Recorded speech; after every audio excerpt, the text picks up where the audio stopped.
إن الحمد لله toute louange est à Allah. On le loue, on le prie pour nous aider, on le prie pour nous guider.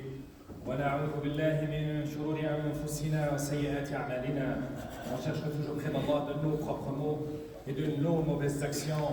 من يهد الله فهو المهتد. Celui qu'Allah guide est certes guidé. ومن يضلل فلن تجد له وليا مرشدا. Et ceux qui l'égarent, on ne leur trouvera personne pour les remettre sur le chemin de la droiture. وأشهد أن لا إله إلا الله وحده لا شريك له. Et j'atteste qu'il n'y ait qu'un seul Dieu, Allah, l'unique, le seul digne d'adoration, de vénération et de soumission. وأشهد أن محمدا عبده ورسوله. Et j'atteste que notre bien-aimé Muhammad sallallahu alayhi wa sallam est son messager prophète, dernier messager, dernier prophète envoyé à l'humanité entière pour la remettre sur le chemin de la droiture. Puisse Allah le récompenser du mieux qu'il récompense un prophète par rapport à sa nation et un messager par rapport au messager. Chers frères, chères sœurs, nous avons parlé dans la semaine passée, dans la Jumu'ah passée, que il est absolument nécessaire que les musulmans, aujourd'hui faibles et méprisés, se changent eux-mêmes pour que Allah change leur situation misérable. Et je ne parle pas de misère financière, bien que c'est le cas de beaucoup de musulmans en ce moment, mais ce n'est pas l'argent qui manque. C'est une volonté réelle de revenir parce que Allah nous a ordonné. Les musulmans aujourd'hui, beaucoup de musulmans ne font aucun lien avec ce que Allah a ordonné dans le Coran. Beaucoup de musulmans aujourd'hui vivent selon leur passion, leur désir et leur petit intérêt individuel, à petite échelle. Et tant et aussi longtemps qu'on va rester comme ça, on va mériter l'humilité dans laquelle nous sommes. On mérite la faiblesse qui nous cause aujourd'hui avoir plus que 2 millions de musulmans affamés et pourtant dans un embargo dont des musulmans sont participants. Il faut revenir au cœur du message divin. Après que Allah nous ait ordonné de ne pas se séparer et de ne pas être divisés et sous-divisés, Allah aussi nous ordonne dans Sourate An-Nahl, et il est nécessaire que chacun d'entre nous apprenne les 3 ayahs de Sourate An-Nahl 90, 91, 92. إن الله يأمر بالعدل والإحسان وإيتاء ذي القربى وينهى عن الفحشاء والمنكر والبغي. Tant et aussi longtemps cette ayah n'est pas appliquée sur le terrain, notre situation ne changera pas. إن الله يأمر. Allah ordonne, Allah commande. La première chose, l'équité. Je vois beaucoup d'entre nous qui sont venus de pays musulmans. Et l'un des aspects regrettables, que tu sois à Peshawar, à Amman, à Al-Qayrawan, Tizi Ouzou, Dakar, tous ces pays ont prédominance d'injustice. La première chose qu'on te dit, c'est l'inéquité. Que ce soit l'inégalité devant la loi ou bien des lois qui sont injustes en elles-mêmes. Inna Allah ya'muru bil 'adl. Allah ordonne l'équité, wal ihsan, et la bienfaisance. Que tu sois bienveillant, que tu veuilles le bien aux autres. Malheureusement, le musulman moyen aujourd'hui dans un pays musulman, et même ici dans les communautés qui vivent dans des pays non musulmans, tout dans sa tête orbite autour de son intérêt personnel limité. Tout le monde est prêt à vendre le monde pour 3 cents. Chacun ne pense qu'à lui-même. De l'individualisme incarné dans nos cœurs, un individualisme matérialiste. Et chacun à son degré. Mais tous, ou presque, nous sommes prêts à faire des péchés et à désobéir à Allah pour avoir un petit gain matériel, en oubliant que c'est Allah qui donne. Inna Allah ya'mur bil-'adl. Allah ordonne l'équité. Wal-ihsan et la bienfaisance. Wa ita'i dhil-qurba et l'assistance aux proches. L'assistance aux proches. Beaucoup d'entre nous, aujourd'hui, lorsqu'on parle de leurs proches, oh non, c'est des jaloux. Oh, ils ont le mauvais œil. Oh, ils font leurs petits calculs niaiseux. Ils veulent profiter de moi. Ils veulent profiter. Ils me voient comme un dollar qui marche sur terre. Wal'iyadu billah. Alors que Allah nous ordonne des biens, des bonnes relations familiales. Sois toi de bonne foi. Ils veulent abuser de toi. Sois celui qui fait le bien. Sois celui qui cherche l'agrément d'Allah. Donc, il nous ordonne trois choses: équité, bienfaisance et assistance aux proches.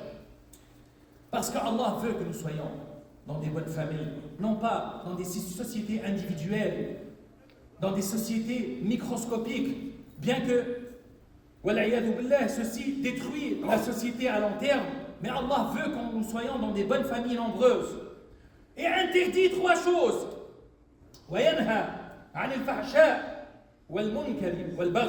La turpitude, que ce soit un acte, que ce soit une parole, que ce soit une pensée, que ce soit toute autre chose que Allah n'aime pas.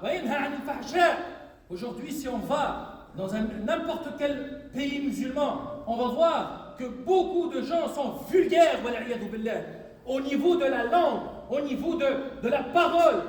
Tu vas entendre, surtout les jeunes, surtout nos adolescents, leur manque de vocabulaire et le manque d'éducation est remplacé et comblé par des mots vulgaires, par des sibab, des choses qu'Allah n'approuve pas. Que ce soit un acte, Allah vous veut le bien, Allah vous veut des relations dans un cadre halal et non pas des relations de zina, wal'iyadu billah. Et interdit la turpitude, et tout ce qui est blâmable, tout ce qui est qu'on n'aime pas, que ce soit même mettre la poubelle dans un endroit qui n'est pas approprié, Allah ne l'approuve pas. Ça c'est munkar. Tu pars dans des pays musulmans aujourd'hui, wal'iyadu billah, à l'extérieur de chez lui, il s'en fout. Dites-moi pas que vous n'avez pas vu des comportements pareils. Dites-moi pas qu'ici à Saint-Léonard, on n'a pas vu des comportements pareils. Al-Baghi, c'est un mot très très large, mais ça se résume dans cette idée: commettre une injustice ou bien être plusieurs à commettre une injustice contre quelqu'un, une entité ou un groupe. Allah interdit ça. Allah veut que lorsque tu vois la vérité, que tu sois avec la vérité. Allah veut que lorsque tu vois quelque chose qui est blâmable, ne participe pas à cette chose qui est blâmable. Et j'aimerais ça que nos adolescents, aujourd'hui, lorsqu'on leur parle de groupes criminels, et vous savez très bien de quoi je parle, que appartenir à des groupes pareils, c'est haram.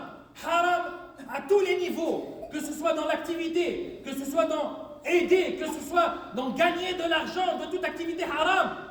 Allah wa yanha 'anil baghi. Rappelle-toi de trois choses de cette khutbah. Inna Allah ya'mur bil-'adl, l'équité, wal-ihsan, la bienfaisance, wa ita'i dhil-qurba, et l'assistance aux proches, wa yanha 'anil fahsha, et interdit la turpitude, la vulgarité, wal-munkari, tout ce qui est blâmable, wal-baghi, et l'injustice, et commettre des injustices envers du monde en groupe. Barakallahu fikum, astaghfirullah.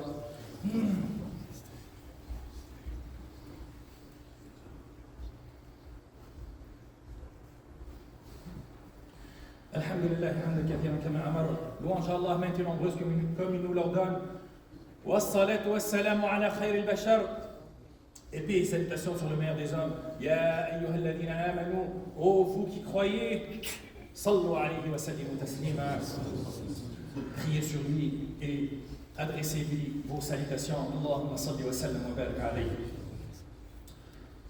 Allah nous parle dans les deux ayats suivantes que le fait qui cause une umma à dégrader et à s'arriérer, parmi ces faits-là, parmi les choses qu'ils font, c'est de ne plus honorer leurs promesses. ولا تنقضوا وأوفوا بعهد الله إذا عاهدتم ولا تنقضوا الأيمان بعد توكيدها. Soyez à la hauteur de vos paroles. Vous savez, on disait toujours une parole d'homme, une parole d'homme. Aujourd'hui, c'est même plus une valeur, alors que c'est une valeur du cœur de l'islam, que lorsque tu donnes ta parole, c'est fini. Même les Arabes, avant l'islam, voyaient d'un très mauvais œil celui qui donne sa parole et qu'ensuite il n'honore pas sa parole. On disait Wa'dul hurri dayn. La promesse de quelqu'un qui est libre, c'est-à-dire qui n'est pas esclave, est comme une dette que tu peux monnayer. Lorsque je te donne ma parole, il faut que je sois à la hauteur de ma parole. Et ça va dans tout, à honorer mes contrats. Vous savez, même dans la loi civile, ici au Québec, un contrat oral est considéré comme un vrai contrat. Ça s'appelle un contrat tacite. D'où est-ce que ça leur vient? Vous savez, ça vient d'où? Ça vient du Code civil français que Napoléon a été chercher de Al-Mudawwana de l'imam Malik. Donc c'est l'une des valeurs les plus profondes dans l'islam, celle de tenir parole. Alors que malheureusement aujourd'hui, beaucoup de musulmans, ils te donnent parole, c'est comme si, comme on dit en tunisien, c'est-à-dire, sa parole est pareille à celui qui écrit sur un poisson et le relâche dans la mer. À quel point nous sommes loin de l'enseignement de l'islam. Et après ça, on demande à Allah, oh Allah, ansurna, oh Allah, arrête les sévices de l'entité criminelle. Oh, avant que ces sévices-là ne s'arrêtent, changeons-nous. Inna Allah la yughayyiru ma biqawmin hatta yughayyiru ma bi anfusihim. Allah ne change l'état d'un peuple jusqu'à ce que eux-mêmes se changent. Barakallahu fikum. Allahumma ighfir lana warhamna. Allahumma ihdina wa tibina waj'alna sababan liman ihtada. Allahumma harrir aqsana bi'aydina waj'alna ahlan lidhalika ya rahman ya rahim. Allahumma a'izz al-islam wal muslimin wa adhill ash-shirka wal mushrikin wal munafiqin was sahinata ajma'in ya rahman ya rahim. L'un de nos frères est malade avec son estomac, est très malade. Il vous demande de prier pour lui. اللهم اشفه شفاء لا يغادر سقما. اللهم اشفهم شفاء لا يغادر سقما. اللهم يا شافي أنت الشافي اشفهم من كل داء. وصل اللهم على سيدنا محمد وآله وصحبه أجمعين.